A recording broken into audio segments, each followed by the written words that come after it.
Now, how do you like these pots? Look pretty smart, don't they? Well, in fact, they're also quite clever. There's a little reservoir in here that you can pour water into, and this little lip comes out so you don't get drips on the carpet, and just push it back in when you finish. On the inside, it's got these inbuilt root trainers. That stops the roots from going around and round and becoming root bound. When choosing a potting mix, it's worth noting that not all of them are the same. And as it turns out, when it comes to succulents, they actually don't need the Rolls-Royce treatment.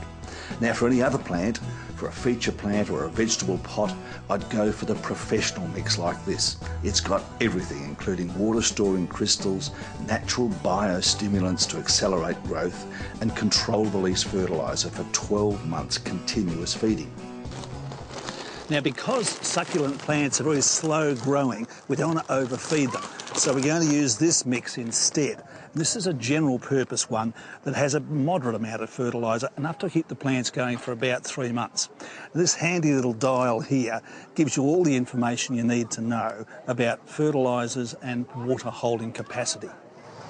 Now, as a group, succulents are pretty trouble-free. In other words, not too many bugs get to them. However, you might get a slight infestation of scale, and the way to fix that is that you give them a shot of the old pest oil. And the way you find it, you often see ants running up and down the plant. And another pest that we all dread that occasionally gets into succulents, and it's called mealybug. And you tend to find this wedged right down here in the leaf axils. And Confidor's the way to sort those out. This is so safe, it doesn't have a poison warning. Now, when your succulents have used up all the fertiliser in the mix, it's time to hit them with a specific succulent and cacti fertiliser. And the reason, this one has a very low level of nitrogen, so you don't get lots of floppy growth.